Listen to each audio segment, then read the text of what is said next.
My name is Savannah Reed, and at 32, I never imagined I'd be sitting in my home office watching federal agents handcuff my father-in-law on live television. The breaking news banner read, "Real estate mogul, Richard Blackwell arrested in securities fraud scheme," and I couldn't stop smiling.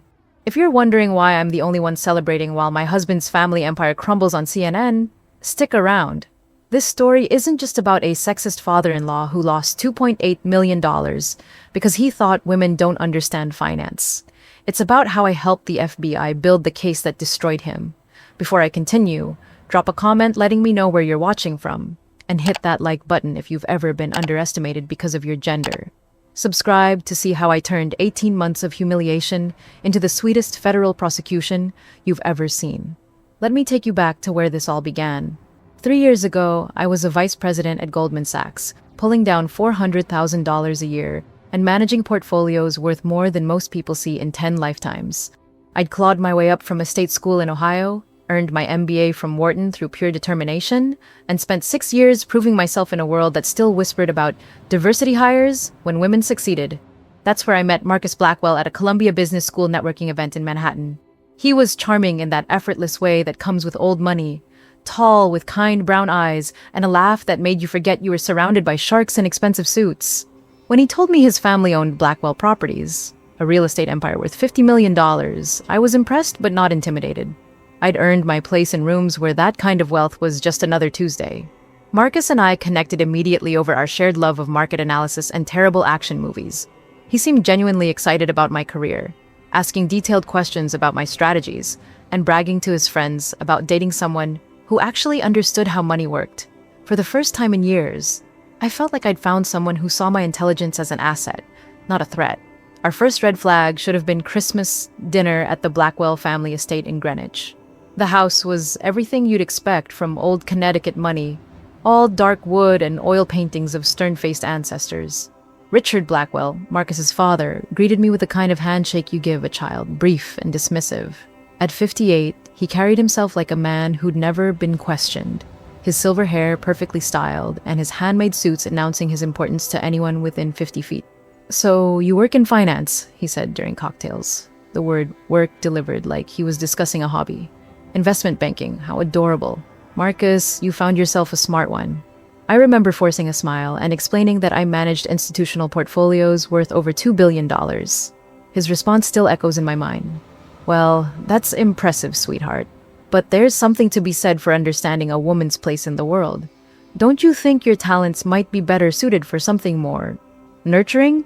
Marcus laughed uncomfortably and changed the subject, but I caught the look that passed between father and son. It was a look I'd seen my entire career, the silent communication between men who believed they were humoring me by allowing me to speak about their world. Looking back now, I should have paid more attention to how Marcus deflected rather than defended me, how he'd squeeze my hand under the table instead of correcting his father's condescending tone, how he'd later tell me Richard was from a different generation and that I should give him time to adjust.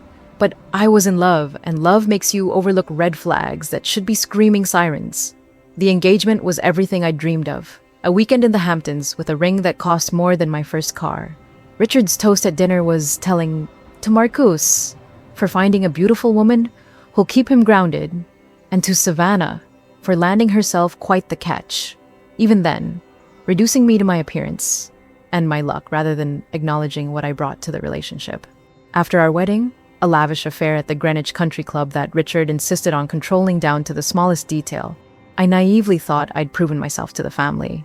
I'd left Goldman Sachs to start my own wealth management firm, taking several high-net-worth clients with me.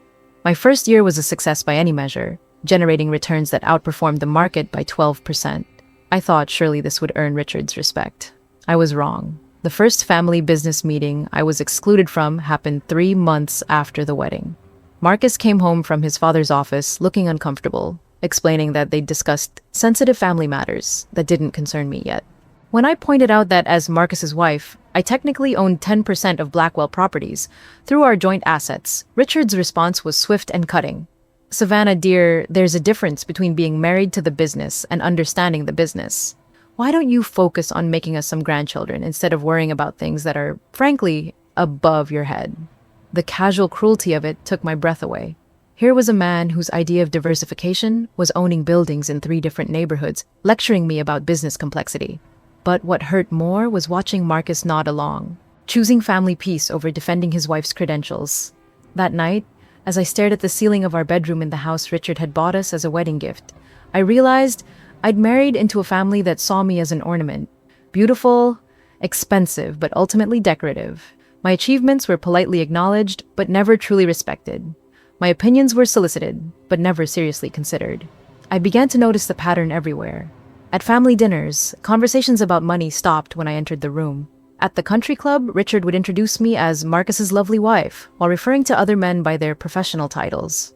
When business associates visited, I was expected to play hostess while the men retreated to Richard's study for real talk. The breaking point came 6 months later at Marcus's birthday party. Richard had invited his closest friends, men he'd known for decades who shared his views about women and money. As I served drinks and played the perfect hostess, I overheard him telling Judge William Crawford about his plans to form an investment club. "Just the boys," he said, his voice carrying that particular tone wealthy men use when they think they're being clever.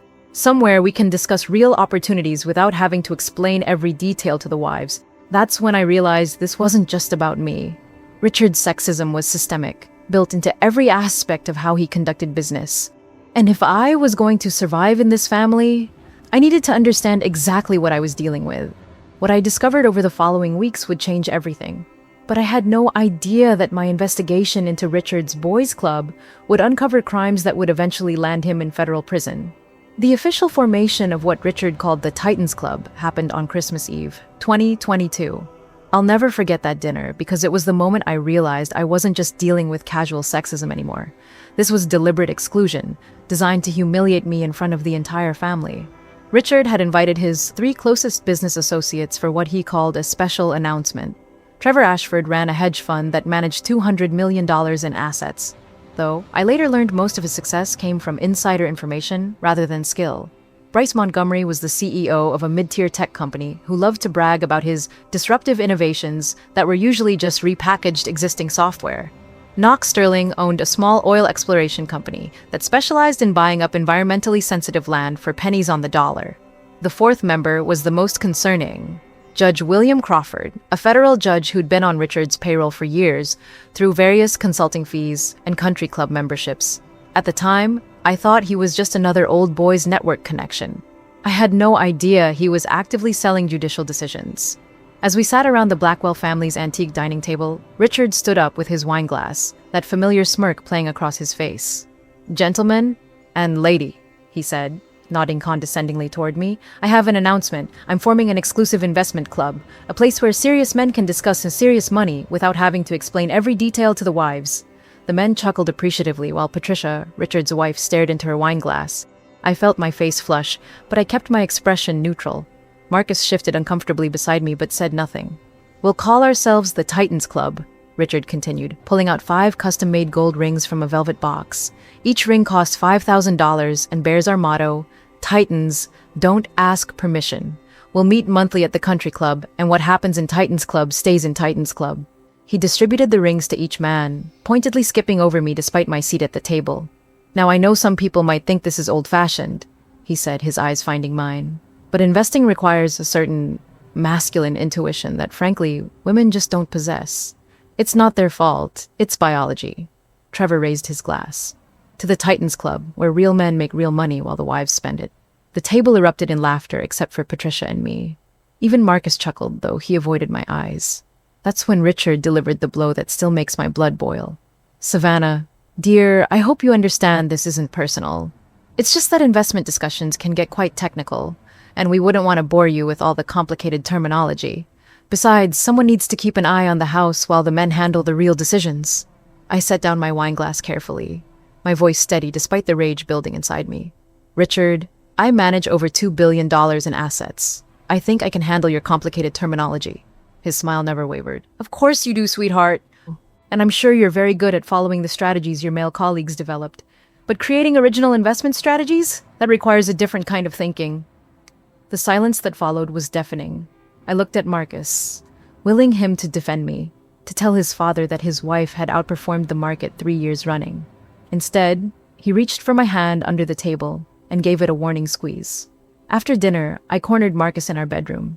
"You said nothing," I told him, struggling to keep my voice level. "Your father basically called me too stupid to understand money, and you said nothing."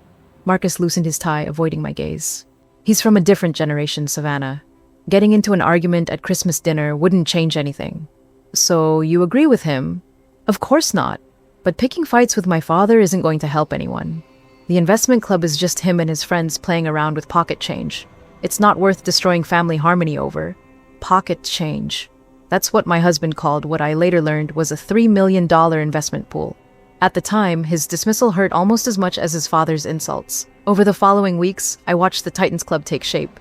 They had custom polo shirts made with Titans Capital embroidered on the chest. They created a private WhatsApp group where they shared what they called alpha strategies and market intelligence. Richard installed a new safe in his home office specifically for their investment documents. Most insulting was their monthly ritual. Every third Saturday, the five men would gather at the Greenwich Country Club wearing their matching shirts and rings, discussing their sophisticated portfolio management over $200 stakes. When they passed other members, Richard would announce loudly, "Titans Club business meeting." Very technical stuff. The irony was that their investment strategy was anything but sophisticated. I discovered this when Patricia, Richard's wife, quietly slipped me copies of their first quarterly report.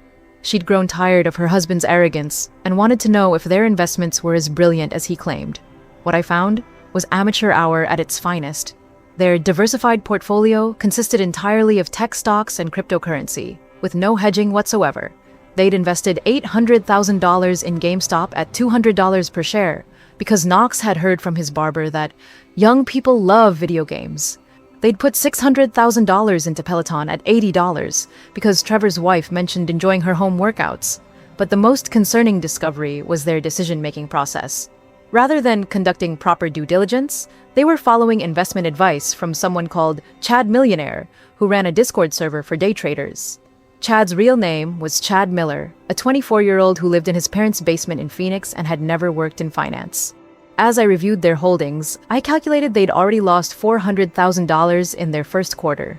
Meanwhile, my own portfolio had gained $47,000 in the same period using actual research and risk management. The worst part wasn't their losses, though. It was listening to Richard brag about their cutting-edge strategies at family dinners while simultaneously lecturing me about the importance of safe, conservative investments for women. He'd actually suggested I put my money in CDs and government bonds because they were more appropriate for someone with my risk tolerance. At Marcus's birthday party in March, Richard held court with a group of neighbors, explaining why women shouldn't be trusted with serious money. "Take Savannah here," he said, gesturing toward me while I served drinks. "Lovely girl, very smart in her own way, but she just doesn't have the killer instinct you need for real investing. Women are too emotional, too risk-averse. They see a stock drop 5% and panic." I bit my tongue as he continued his lecture, knowing that his killer instinct had just cost him $150,000 on a biotech stock that failed FDA trials. But what really pushed me over the edge was what happened next. Judge Crawford, emboldened by Richard's speech, decided to share his own wisdom. "Women invest with their hearts, not their heads," he declared. "They hear a sad story about a company's mission and think it's a good investment. Men understand that business is about numbers, not feelings." That's when I realized I couldn't stay silent anymore. These men weren't just excluding me from their club. They were actively undermining my professional reputation in front of people who could impact my business. "Actually," I said, setting down the serving tray with perhaps more force than necessary, "my portfolio outperformed the S&P 500 by 18% last year. What did the Titans Club return?" The room fell silent. Richard's face turned an interesting shade of red while his friends suddenly found their drinks fascinating. "Savannah," Marcus said quietly, "maybe this isn't the best time." "No, Marcus, I think it's the perfect time." I looked directly at Richard. "Since you're so confident in your investment strategies, why don't we compare actual returns? I'll show you mine if you show me yours." Richard's smile was sharp as a blade. "My dear, the Titans Club deals with sophisticated instruments that require years of experience to understand. Comparing our strategies to your retail investments would be like comparing a Formula One race car to a bicycle." The condescension in his voice was the final straw. That night, I made a decision that would change everything. If Richard wanted to exclude me from his boys' club while questioning my competence, fine, but I was going to know exactly what they were doing with their money. And if I happened to discover some interesting information along the way, Well, that would just be good business intelligence. What I found in the following weeks would prove that sometimes the biggest risk in investing isn't market volatility. It's trusting men who mistake arrogance for expertise. My investigation into the Titans Club began innocently enough. I told myself I just wanted to understand their investment strategy so I could prove them wrong with facts and data, but what I discovered went far beyond bad stock picks and male ego. I stumbled onto a criminal conspiracy that made their sexism look like a minor character flaw. The opportunity came 3 weeks after Marcus's birthday party disaster. He'd left his laptop open on our kitchen counter while taking a shower, and I noticed the Titans Club WhatsApp group was active. I told myself I'd just take a quick look to see what kind of sophisticated strategies they were discussing. What I found made my blood run cold. The first message thread was from Judge Crawford, sent at 11:47 p.m. on a Tuesday. Biotech industries hearing moved to Thursday. FDA decision coming Friday. Buy before market open Wednesday. Trevor's response came minutes later. How certain are we on this intel? Crawford, 99%. I'm presiding over the preliminary injunction. Company's drug trial data looks promising. FDA approval is basically guaranteed. Knox, going in for $500,000. This is free money, boys. Richard, Titans don't hesitate. $750,000 on biotech. I stared at the screen, my hands trembling slightly. I was looking at textbook insider trading, coordinated by a federal judge who was literally selling court decisions. But that was just the beginning. Scrolling further back, I found months of similar exchanges. Judge Crawford providing advance notice of regulatory decisions, environmental rulings, and corporate lawsuit outcomes. Trevor using his hedge fund to execute trades based on this information, then sharing profits with the group. Knox getting tips about which environmental protection cases would be dismissed so he could buy land ahead of development announcements. But the message that made me screenshot everything was from 2 months earlier. Bryce had written, EPA inspection at Knox's Riverside site scheduled for next week. Judge Crawford, can you delay the warrant approval? Crawford's response, already handled. Inspection pushed to next quarter. Knox, the usual fee applies. Knox, transferred. Thanks for keeping the family business clean, Judge. I was looking at evidence of bribery, insider trading, environmental cover-ups, and judicial corruption. The Titans Club wasn't just an investment group, it was a criminal enterprise. My first instinct was to confront Marcus immediately, but something made me pause. If I revealed what I'd found right away, they'd simply delete the evidence and claim I was lying. I needed more proof, and I needed to understand the full scope of their operation. That's when I remembered the recording app I'd installed on Marcus's phone months earlier. I'd originally downloaded it to help him prepare for a presentation, but I'd never removed it. The app had been silently backing up all his calls and messages to a cloud server I controlled. Over the next week, I became a digital detective. I accessed months of recorded conversations, each one more damning than the last. I heard Richard bragging to a business associate about having a judge in his pocket. I listened to Trevor explaining to his business partner how they'd made $2 million by shorting companies before Judge Crawford ruled against them in environmental cases. The most disturbing recording was a three-way call between Richard, Knox, and Crawford from 6 weeks earlier. They were discussing something called Operation Cleanup, which involved Crawford dismissing environmental violations against Knox Company in exchange for $200,000 payments disguised as consulting fees. The beauty of this system, Richard's voice crackled through my headphones, is that nobody questions a consulting contract between legitimate businesses. And even if they did, our friend here has judicial immunity. Crawford's laugh was cold. Exactly.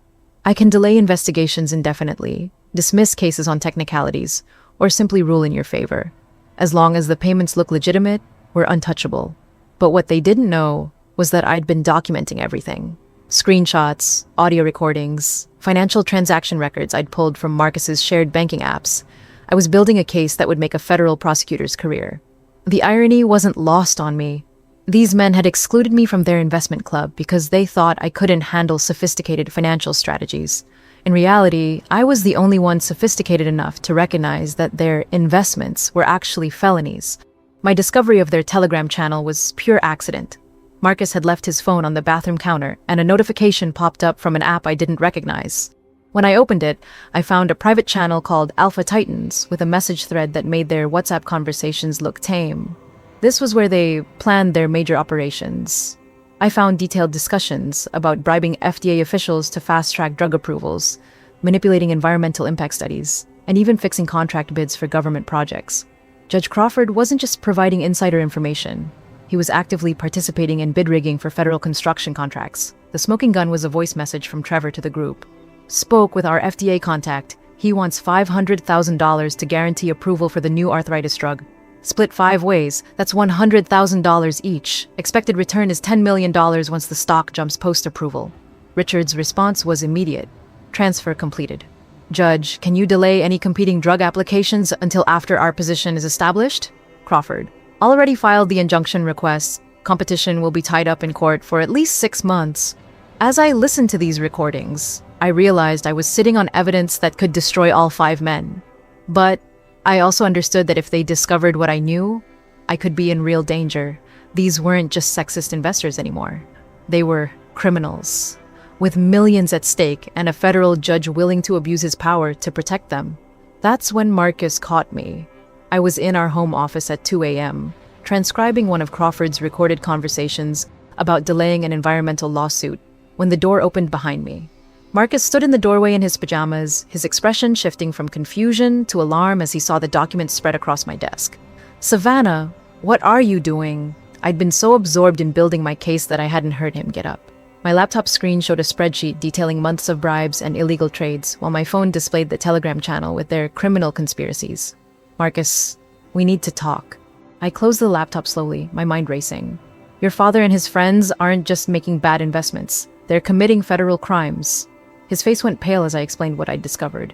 The insider trading, the judicial corruption, the environmental cover-ups.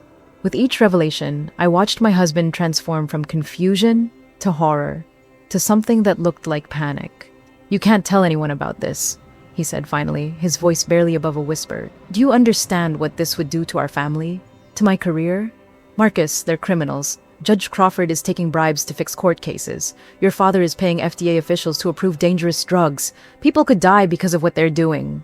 "You don't understand the implications," he said, running his hands through his hair. "If this comes out, it destroys everything. The business, our reputation, our future. Can't you just pretend you never saw it?" That moment shattered something fundamental between us.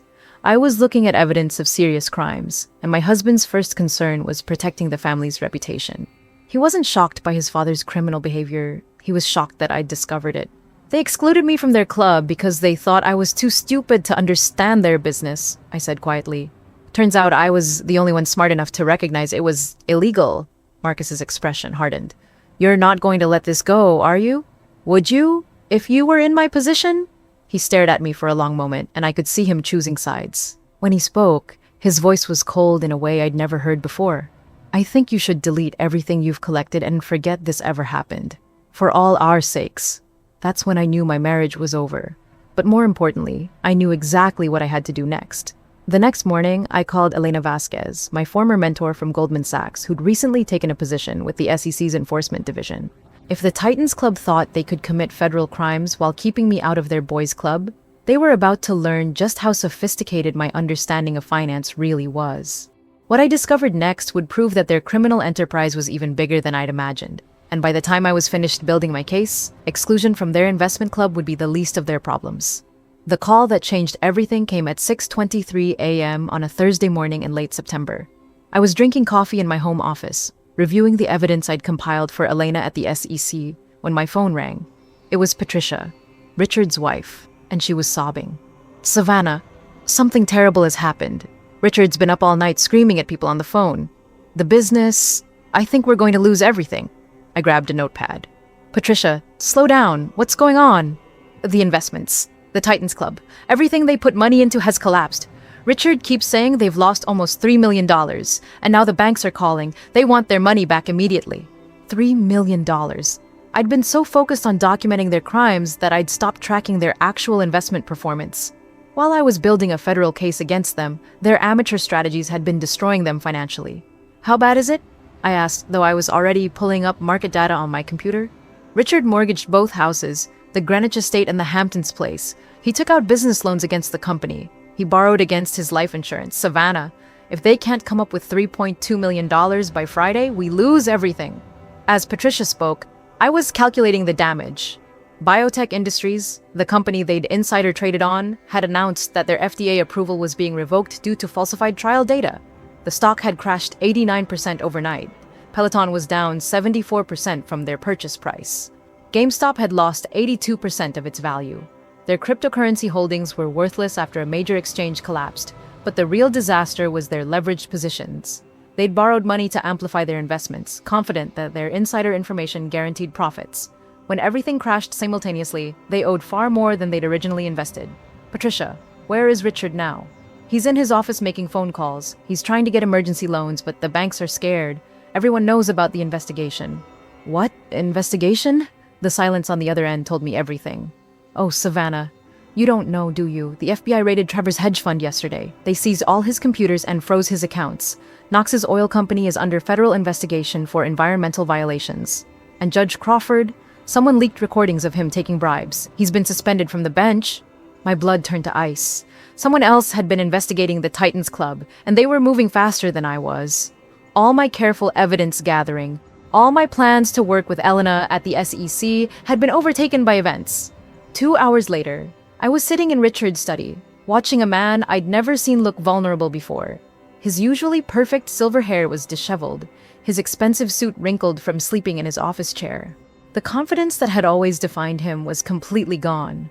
Savannah, he said without looking up from the financial documents scattered across his desk. I need to ask you something, and I need you to be completely honest with me. Okay, did you tell anyone about our investments? About our conversations?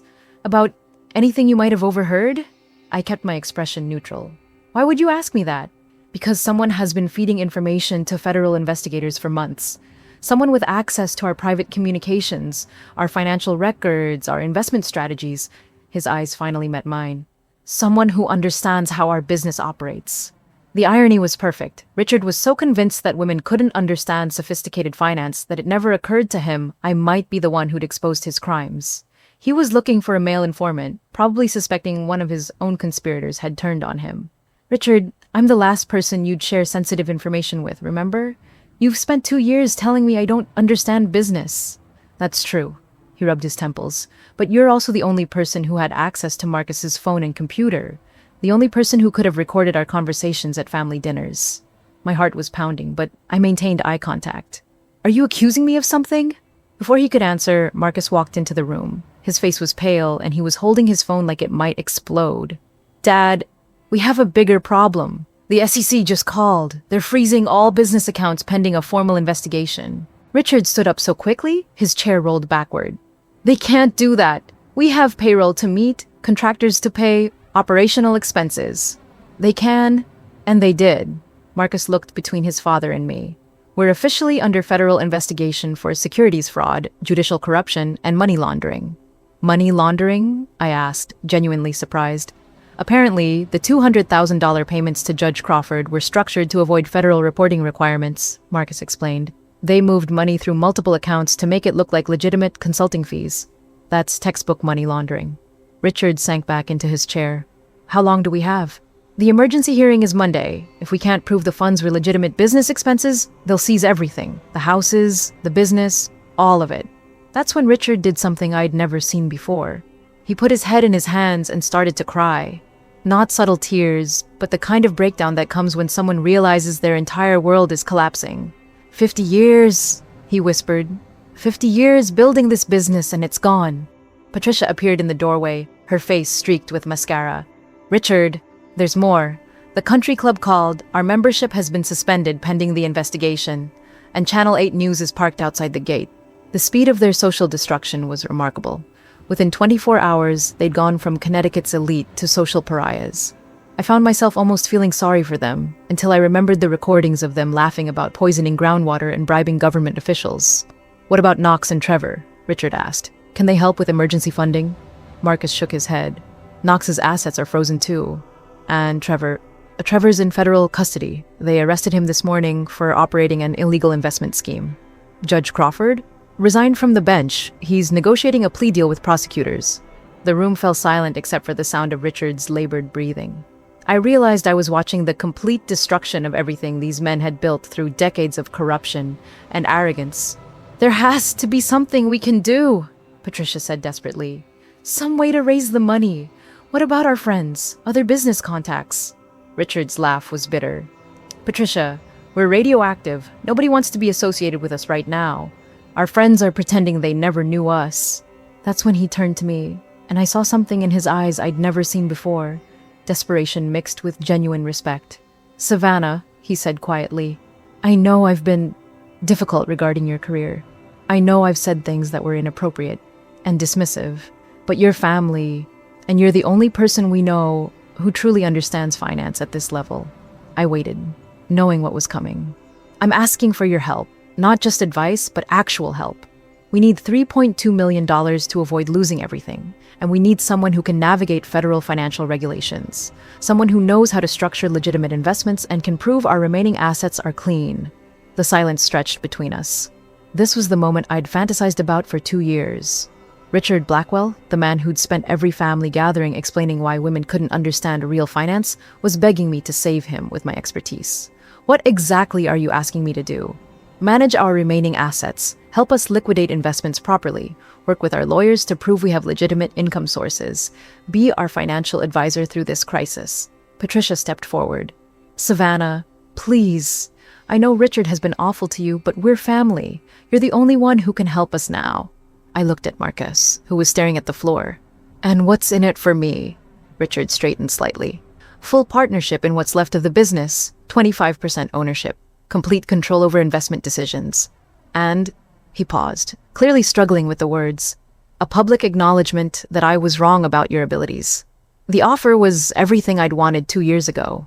Respect, partnership, acknowledgement of my expertise. But sitting in that room, watching these criminals beg for my help while federal agents prepared to destroy them, I realized something important. I didn't want to save them.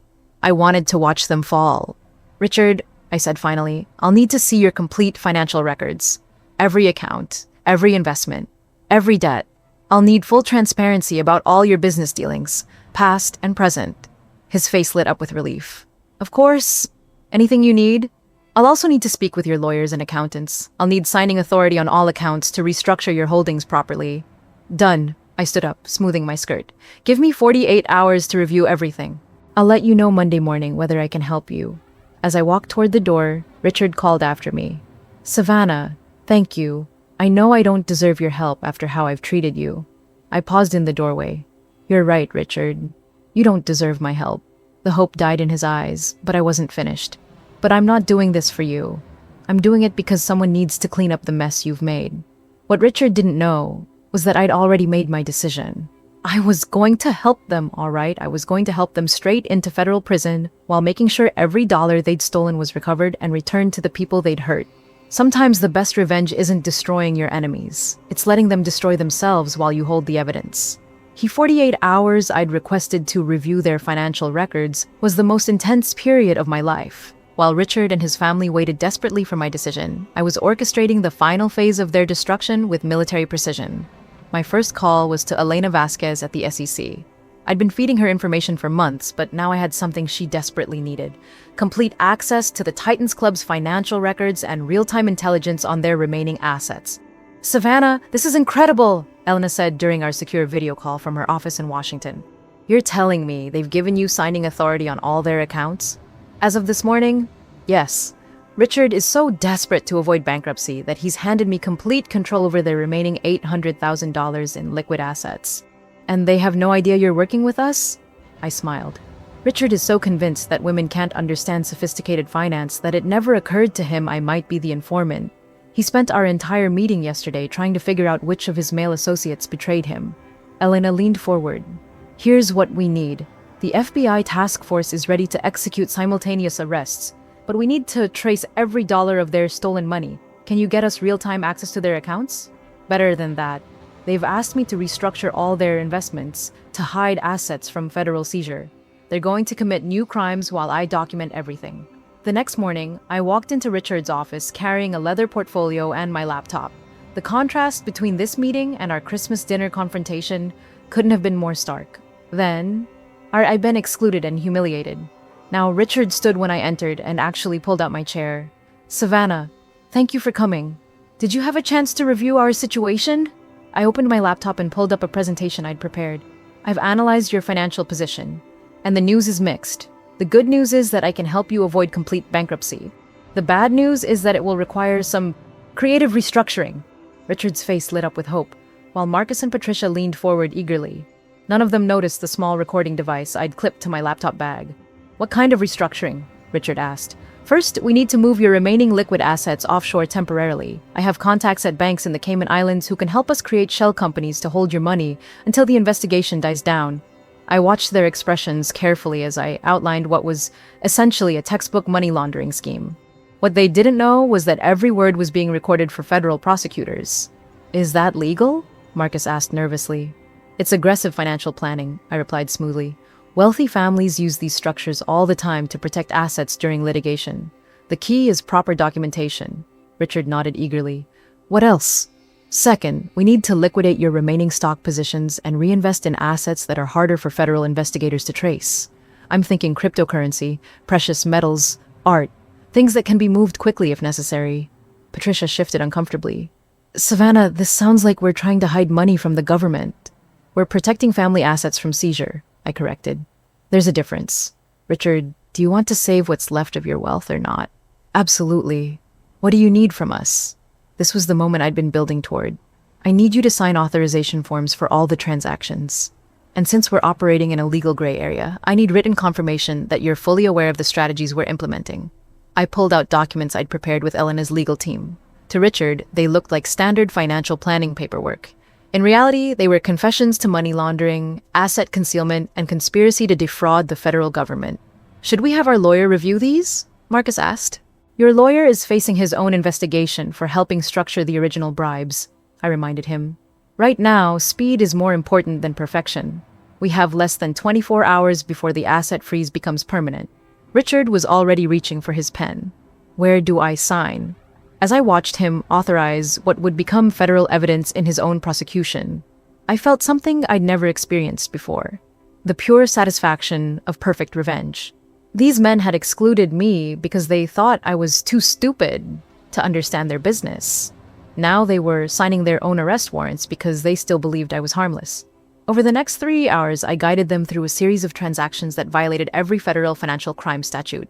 They transferred money to shell companies I'd created with FBI oversight. They purchased cryptocurrencies using false identification. They even discussed bribing bank officials to expedite the transfers. All of it was recorded, documented, and immediately transmitted to the federal task force waiting to execute their arrests. There's one more thing, I said as we finished the paperwork. The FBI investigation has focused primarily on your investment activities, but they haven't discovered your real estate money laundering operation yet. Richard went pale. What do you mean? The properties you've been buying and selling through Knox's company. The ones where you inflated prices to wash drug money. I can help you create documentation that makes those transactions look legitimate. This was the trap within the trap. The FBI had suspected but couldn't prove the real estate laundering. Now Richard was about to confess to it directly. How did you know about? He started, then stopped himself. Richard, I've been managing billion-dollar portfolios for years. You think I can't recognize a money laundering scheme when I see one? I leaned back in my chair. The question is, do you want my help making it disappear? Or should I walk away and let federal prosecutors figure it out themselves? The next 20 minutes were the most damning recording in the entire investigation. Richard, desperate to save himself, provided details about every illegal real estate transaction over the past 5 years. Knox's environmental crimes, Judge Crawford's involvement in approving fraudulent development permits, even the murders of 2 environmental activists who'd threatened to expose their operations. Murders. I thought I was investigating financial crimes, but I was actually helping solve homicides. By the time our meeting ended, I had enough evidence to put all 5 men in federal prison for life. But they thought I was their savior. Savannah, Richard said as I packed up my materials, I owe you an apology, a real one. I was wrong about your capabilities, wrong about women in finance, wrong about everything. You've shown more loyalty to this family than we deserved. The irony was so perfect, I almost laughed. Richard, I've learned something important over the past 2 years. Success isn't about being included in the boys' club. It's about being smart enough to destroy it from the outside. His smile faltered slightly. What do you mean? I mean that while you were playing golf and excluding me from your investment discussions, I was building relationships with federal investigators. While you were bragging about your sophisticated strategies, I was documenting your crimes. And while you were losing millions on amateur trades, I was preparing the case that's going to destroy you. The color drained from Richard's face. Savannah, What are you saying? I stood up and smiled. I'm saying that you were right about one thing, Richard. Women really don't belong in your investment club. We're much better at running our own. That's when Richard realized that every document he'd signed, every confession he'd made, every crime he'd described had been recorded and transmitted to federal prosecutors. The woman he'd dismissed as too stupid to understand finance had just orchestrated the most sophisticated financial crime investigation in Connecticut history. You can't, he started. I already have. I walked toward the door. The FBI will be here in approximately 10 minutes. I'd suggest using that time to call your lawyer, assuming he's not in federal custody yet. As I reached the doorway, I turned back one final time. Oh, and Richard? My consultation fee for today's session is $50,000. I'll send you an invoice. The last thing I heard as I walked away was the sound of Richard Blackwell's world finally, completely and permanently collapsing. But the best part wasn't hearing him realize he'd been beaten. It was knowing that he'd been beaten by someone he'd never seen coming, using skills he'd never bothered to recognize, in a game he'd never realized he was playing. The sirens in the distance told me that justice was about to be served with compound interest. I was sitting in my car at the end of Richard's driveway when the FBI convoy arrived. 12 black SUVs with flashing lights, followed by news vans that had somehow learned about the raid in advance. I'd positioned myself perfectly to watch the final act of a drama that had been 2 years in the making. At exactly 11:47 a.m., federal agents stormed the Blackwell estate. I could see them through the tall windows of Richard's study, where he was probably still processing my revelation. Within minutes, Richard emerged in handcuffs, his face ashen and his perfectly styled hair disheveled. The man who'd spent decades projecting untouchable authority now looked exactly like what he was. A common criminal caught red-handed. The perp walk was everything I'd imagined it would be. News cameras captured every moment as Agent Sarah Chen, the FBI task force leader I'd been working with, read Richard his rights in full view of his Greenwich neighbors. Patricia stood at the front door in her silk robe, crying as she watched her husband of 30 years being loaded into a federal vehicle.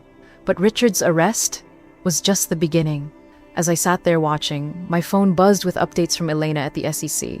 Knox Sterling had been arrested at his country club during the member guest tournament, handcuffed on the 18th green in front of 200 witnesses. Trevor Ashford was taken into custody at his hedge fund office, with federal agents seizing computer servers, while his clients watched in horror. Judge Crawford had been arrested at his federal courthouse, stripped of his robes and led away in shackles past the very courtroom where he'd sold justice for 2 decades. Bryce Montgomery, the tech CEO, had tried to run. Federal agents found him at Teterboro Airport, attempting to board a private jet to a non-extradition country with $2 million in cryptocurrency wallets and false identification documents. His arrest was live-streamed by a passenger who happened to be filming, and the video went viral within hours. By noon, all 5 members of the Titans Club were in federal custody, facing charges that would put them away for the rest of their lives: securities fraud, money laundering, judicial corruption, environmental crimes, and now murder conspiracy charges related to the deaths of 2 environmental activists. The media coverage was relentless. By 2 p.m., every major news network was running the story. Titans Club scandal: how an elite men's investment group became a criminal enterprise. The irony wasn't lost on me that their exclusionary boys' club had become the very thing that exposed their crimes to the world. The detail that made every headline was the most satisfying. Daughter-in-law brings down crime ring after being excluded for being female. Every news report mentioned how the Titans Club had refused to allow women members, and how that sexist policy had ultimately led to their downfall. Marcus called me 6 times before I finally answered. When I did, his voice was hollow with shock and betrayal. "How long?" he asked without preamble.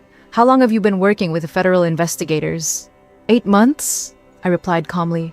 "Since the first time I heard your father discuss bribing Judge Crawford." 8 months. He was quiet for a long moment. "Our entire marriage, everything we've shared, our plans for the future. You've been lying to me this entire time."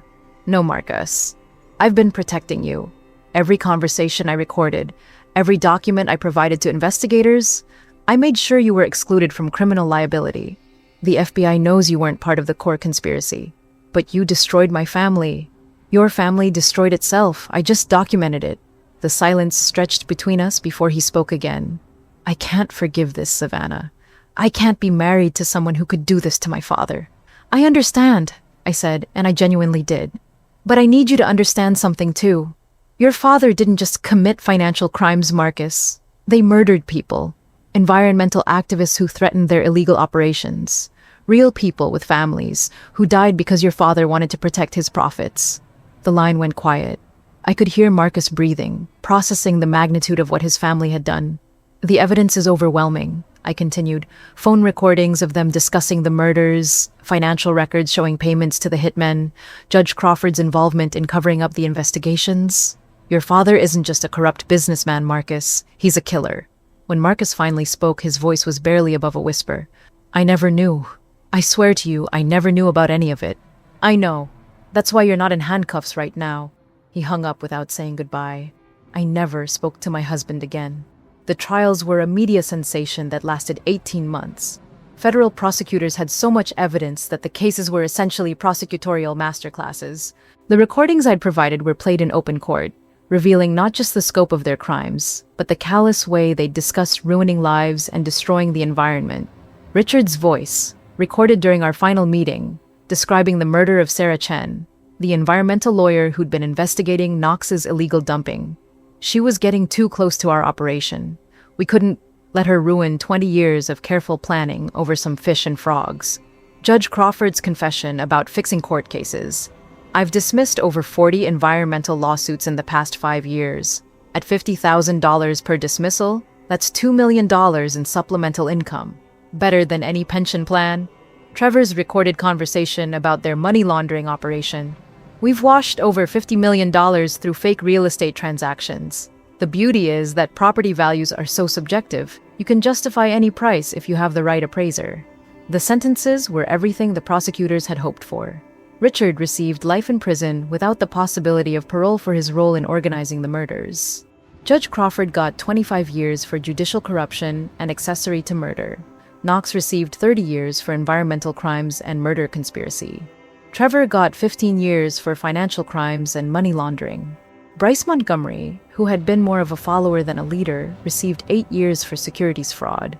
Patricia divorced Richard before his trial even began.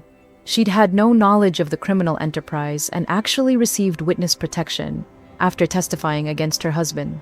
It turned out she'd been keeping her own records of his suspicious activities, worried about her financial security if something went wrong. The civil lawsuits that followed were equally satisfying. The families of the murdered environmental activists received $25 million settlements from the seized assets. Communities affected by Knox's illegal dumping received $40 million for cleanup and health monitoring. Investors who'd lost money due to the Titans Club's market manipulation received $18 million in restitution. But the moment that made everything worth it came during Richard's sentencing hearing. Federal Judge Margaret Torres, the woman who'd replaced Crawford on the bench, asked if I wanted to provide a victim impact statement. I stood at the podium in the packed courtroom, looking directly at Richard for the first time since that day in his study. He was wearing an orange jumpsuit instead of his custom suits, and the confidence that had defined him for 60 years was completely gone. Your Honor, I began. 2 years ago, Richard Blackwell told me that women don't have the killer instinct necessary for sophisticated investing. He said we're too emotional, too risk-averse, too focused on feelings instead of facts. I paused, letting my words sink in. He was right about one thing. I am emotional about justice. I do focus on feelings, specifically the feelings of the families whose loved ones he murdered. And I am risk-averse when it comes to allowing criminals to escape consequences for their actions. I turned to look directly at Richard, but what he failed to understand is that those qualities didn't make me weak. They made me determined to document every crime, record every confession, and build the case that would put him exactly where he belongs. Richard's eyes filled with tears as I continued. He excluded me from his investment club because he thought I couldn't understand sophisticated finance. But sophisticated finance isn't about making money through bribes and murder. It's about using intelligence, analysis, and ethical strategies to create real value. Something he never learned how to do. I smiled at him then, the same polite smile I'd worn at family dinners while he'd belittled my career. So, thank you, Richard, for underestimating me. Thank you for excluding me from your criminal enterprise. And thank you for being so arrogant that you confessed to multiple felonies while thinking I was trying to save you. Judge Torres sentenced Richard to life in prison, without the possibility of parole. As the bailiff led him away in shackles, he looked back at me one final time. I gave him a small wave, the kind you'd give to someone leaving for a very long trip, because that's exactly what it was. The man who'd spent 2 years telling me I didn't belong in his world was now spending the rest of his life in a place where he definitely didn't belong. And the woman he'd dismissed as too stupid to understand real finance had just demonstrated the most sophisticated investment strategy of all: patience, intelligence, and perfect timing. Sometimes the best returns come from the longest plays. 2 years after Richard Blackwell was sentenced to life in federal prison, I'm sitting in my new office overlooking Manhattan's financial district. The nameplate on my desk reads Savannah Reed, CEO, Integrity Capital Management, and the view from my 42nd floor window is better than anything I could have imagined when I was excluded from that boys' club in Greenwich. If you're wondering how this story ends, it's not with bitterness or broken relationships. It's with something much more valuable: the understanding that being underestimated isn't a weakness, it's a competitive advantage. The whistleblower compensation I received from the SEC was substantial: $4.2 million for providing evidence that led to the largest financial crime prosecution in Connecticut history. But the real reward wasn't monetary. It was watching a corrupt system collapse under the weight of its own arrogance and building something better from the wreckage. Integrity Capital Management now oversees $800 million in assets for clients who want sophisticated financial strategies without the criminal behavior. My team consists entirely of brilliant analysts who've been overlooked by traditional firms, women, minorities, and anyone else who didn't fit the old boys club mentality that dominated finance for decades. Our first-year returns outperformed the market by 23%. Our second year, we beat the S&P 500 by 31%. Turns out that when you hire people based on talent instead of golf club memberships, you get better results. Who could have predicted that? The Titans Club case study is now taught at business schools across the country as an example of how systemic bias creates blind spots that criminals can exploit. Harvard Business School invited me to guest lecture about ethical leadership and financial management. The irony wasn't lost on me that I was teaching future leaders how to avoid the mistakes made by men who'd once considered me too stupid to understand their business. Elena Vasquez, my former SEC contact, now serves as my chief compliance officer.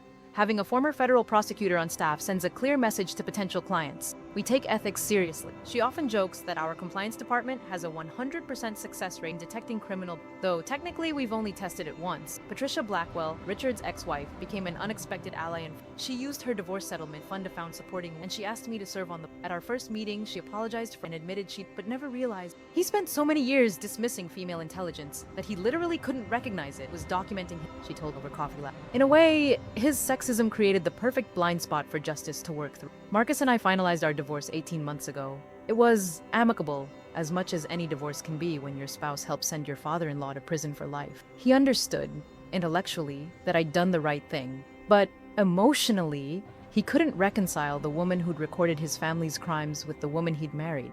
I keep thinking about all the times we talked about our future, he said during our final conversation. Our plans for children, for building a life together. Were you thinking about destroying my family even then? No, I told him honestly. I was thinking about building a life with someone I loved, but when I discovered your family was murdering people, those plans had to change. I hope you understand that someday. He's remarried now, to a kindergarten teacher from Vermont who has no connection to finance or federal investigations. I genuinely hope they're happy. Some people are meant to build quiet lives away from complicated moral choices, and there's nothing wrong with that. The question I get asked most often in interviews is whether I feel guilty about destroying the Blackwell family. The answer is complicated, but ultimately clear. I feel guilty about the 2 environmental activists who died because I didn't discover the crime sooner. I feel guilty about the communities that suffered from illegal pollution, while I was focused on stock picks and portfolio management. I don't feel guilty about sending murderers to prison. Judge Torres, who sentenced Richard and his conspirators, invited me to speak at a judicial conference about the importance of whistleblower protections. Your case demonstrates why we need people willing to come forward when they witness crimes, she told the audience of federal judges. Without citizens like Ms. Reed, criminal conspiracies can operate for decades without detection. The speech that meant the most to me, though, was when I gave at my old business school to a group of female MBA students. I told them about being excluded from the Titans Club, about being dismissed as too emotional for sophisticated finance, about watching men with half my education explain my own field to me with condescending smiles. The men who excluded me thought they were protecting their advantages, I explained to the packed auditorium. What they were actually doing was giving me the motivation and the cover I needed to document their crimes without suspicion. They created their own downfall by underestimating their opposition. One student raised her hand. Do you think things have really changed? Are women still being excluded from these kinds of networks? Absolutely, I replied. But here's what I've learned. When they exclude you from their corrupt systems, they're actually doing you a favor. Build your own system, set your own standards, create your own network of people who value competence over connections. I paused, looking around the room at faces that reminded me of myself 10 years ago. Ambitious, intelligent, and frustrated by barriers that had nothing to do with their abilities. The old boys' clubs are dying because they were built on exclusion rather than excellence. The future belongs to people who understand that diversity isn't just morally right. It's strategically superior. When you include different perspectives, you see problems and opportunities that homogeneous groups miss. After my speech, a young woman approached me with a familiar story. Her male colleagues had started an informal investment group that met for guys' nights at expensive restaurants, excluding her despite her CFA certification and top performance reviews. What should I do? She asked. Document everything, I told her. Not because you're planning to destroy anyone, but because information is power. Understand their strategies, track their performance, and when the opportunity comes to demonstrate your superior abilities, you'll be ready. And if they're doing something illegal, I smiled, then you'll be in a position to ensure that justice is served with compound interest. The financial world is changing. The Titans Club scandal accelerated conversations about inclusion, ethics, and accountability that were long overdue. Firms that once hired based on family connections and golf handicaps are now scrambling to recruit diverse talent. Boards of directors are asking harder questions about risk management and compliance. I won't claim that sexism in finance has disappeared. It hasn't, but it's becoming more expensive to maintain and easier to expose. And every time someone tries to exclude qualified people based on gender, race, or any other irrelevant characteristic, they create their own competitive disadvantage. As for Richard Blackwell, he writes to me occasionally from federal prison. The letters are always the same. Expressions of regret, attempts at justification, and requests for forgiveness. I don't respond, but I do read them. They serve as reminders of how completely someone can lose themselves when they prioritize power over people. In his most recent letter, he wrote, "I understand now that you were the smartest person in every room we shared. I was just too blind to see it." He's right about being blind, but he's wrong about one thing. I wasn't the smartest person in those rooms because I'm exceptional. I was the smartest person because I was the only one who understood that true intelligence includes moral intelligence, and real success requires ethical foundation. The best revenge isn't destroying your enemies. It's building something so much better than what they created that their legacy becomes a cautionary tale while yours becomes an inspiration.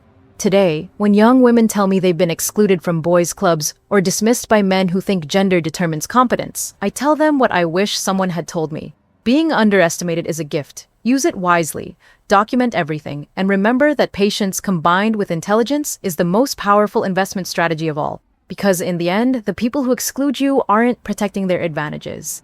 They're revealing their weaknesses, and if you're smart enough to see those weaknesses clearly, you're smart enough to turn them into your greatest strengths. The market rewards intelligence, not arrogance.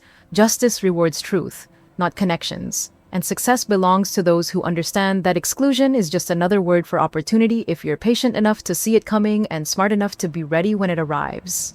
That's the real lesson of the Titans Club. When they won't let you join their game, change the rules. When they won't give you a seat at their table, build a better table. And when they think they've won by keeping you out, show them what winning actually looks like. Sometimes, the sweetest victories are the ones that take the longest to achieve, but they're also the ones that last forever.